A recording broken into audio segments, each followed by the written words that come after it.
बोलो जयकारा बोल मेरे श्री गुरु महाराज की जय। श्री सद्गुरुदेव भगवान की जय। गुरुमुखो, महाभारत का युद्ध प्रारंभ होने से पहले जब अर्जुन श्री कृष्ण भगवान जी के साथ रथ पर बैठकर समर भूमि में आया तो विपक्षी दल में अपने सगे संबंधियों एवं गुरुजनों को देखकर भगवान श्री कृष्ण जी से कहने लगा कि हे मधुसूदन, जिस पूजनीय गुरुवर ने मुझे इतने प्यार से धनुर्विद्या की शिक्षा दी है, तो क्या आज उस शिक्षा का बदला उन्हें तीखे बाणों द्वारा मृत्युशैया पर सुला कर दूं, जिन पूर्वजों ने मुझे अपने रक्त से पोषित कर इस योग्य बनाया, तो क्या मैं इनका इन बाणों से सत्कार करूं? यह मुझसे तो न होगा।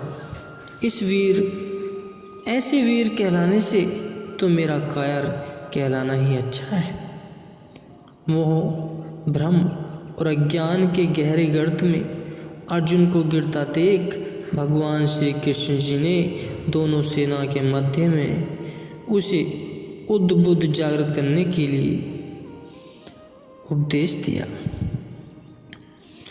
भगवान श्री कृष्ण जी कहते हैं कि हे अर्जुन, यह सब तो पहले से ही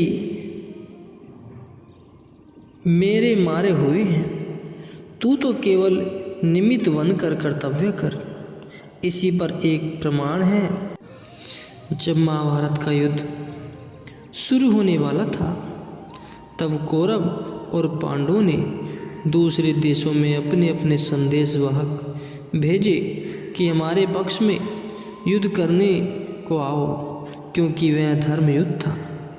इसलिए जो कुरुक्षेत्र की भूमि में आता, उससे यह पूछ लिया जाता कि तुम किस पक्ष में भाग लोगे।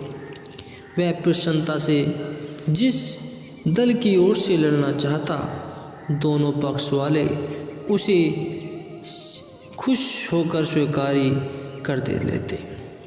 एक बार ऐसा हुआ कि रणभूमि में एक शूरवीर योद्धा भगवान कृष्ण जी के आगे से निकला। भगवान श्री कृष्ण जी ने उससे पूछा कि तुमने युद्ध में किस पक्ष की ओर से लड़ना है, हमें बतलाओ। उस योद्धा ने प्रत्युत्तर में कहा, महाराज, जो दल पराजित होगा मैं उसी दल का पक्ष लूँगा। भगवान उसके इस अनोखे उत्तर को सुनकर बड़े हैरान हुए। वे जानते थे कि पराजित तो कौरव दल नहीं होना है। प्रकट में उस वीर को कहा, क्या तुम अपनी वीरता की कोई परीक्षा दे सकते हो? तब योद्धा ने कहा कि आप मेरी परीक्षा लीजिए। मैं अपना बाण इस पेड़ पर चलाता हूँ, मेरा तीर इस पेड़ के सब पत्तों में छेद कर मेरे पास लौट आएगा। इतना कह उस योद्धा ने तरकस से तीर निकाला और कमान पर चढ़ाया। इतने में भगवान कृष्ण जी ने उस योद्धा की नज़र बचाकर पेड़ का एक पत्ता तोड़ अपने चरण के नीचे छिपा लिया। योद्धा ने अपना निशाना साधकर बाण छोड़ दिया। वह बाण पेड़ के सब पत्तों को छेदता हुआ भगवान कृष्ण जी के चरणों पर आ खड़ा हो गया। उस वीर ने भगवान जी से कहा, भगवान, आप चरण दूर कर लीजिए, कदाचित कोई पत्ता आपके चरणों के नीचे है, इसलिए आप अगर चरण दूर न करेंगे तो मेरा बाण आपके चरणों को छेदता हुआ पत्ते के पास पहुंच जाएगा। भगवान कृष्ण ने उस योद्धा का कहा मानकर अपना चरण दूर कर लिया। तब वह बाण उस पत्ते को भेद कर वापस योद्धा के पास पहुंच गया। अब भगवान ने वृक्ष की तरफ देखा तो सब पत्ते छिदे हुए थे। यह देख भगवान कृष्ण चकित हो दिल में सोचने लगे कि यदि ऐसा शूरवीर योद्धा कौरव दल में शामिल हो गया तो पांडव दल का विजयी होना कठिन नहीं है। कुछ देर सोचने के बाद भगवान कृष्ण जी ने उस वीर से पूछा कि जहाँ तुम इतने शूरवीर हो वहाँ दानी भी अवश्य होंगे। वीर ने कहा, हाँ महाराज, मैं दानी भी हूँ। भगवान कृष्ण जी ने कहा, हम तुमसे दान में जो चीज़ मांगे तुम दे दोगे? तब उस योद्धा ने कहा, अवश्य दे दूंगा। उसकी स्वीकृति पर श्री कृष्ण जी ने कहा, हमें तुम्हारे सिर की आवश्यकता है। तब योद्धा कहने लगा, अपनी प्रतिज्ञा के अनुसार वैसे तो मुझे अपना सिर दे देना चाहिए, परंतु मैं तो इस युद्ध का कौतुक देखने को आया था। उसकी यह बात सुन भगवान ने उसे सांत्वना दी कि हम आपके विचार को पूरा कर देंगे, यह हम पर छोड़ दो, तुम युद्ध का पूरा कौतुक देख सकोगे। ऐसा सुन योद्धा ने सिर देना स्वीकार किया।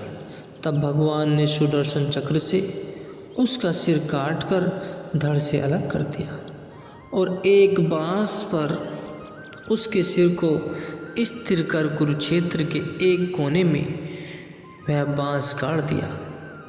तत्पश्चात युद्ध आरंभ हो गया।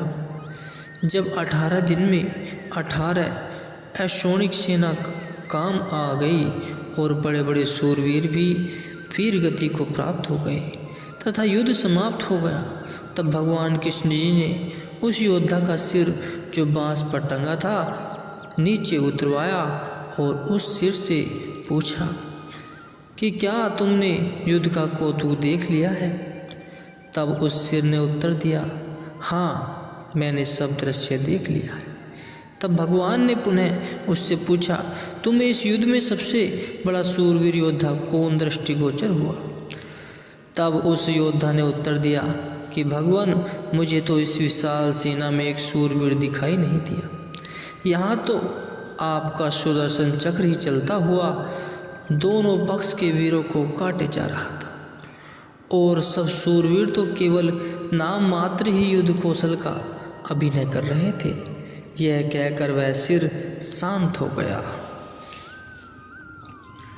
इससे यह तात्पर्य होता है कि परमार्थ के कार्य में अथवा अपने इष्ट जी की सेवा करते समय जीव को यह गर्व कदापि नहीं करना चाहिए कि मैं ही यह कार्य कर रहा हूँ।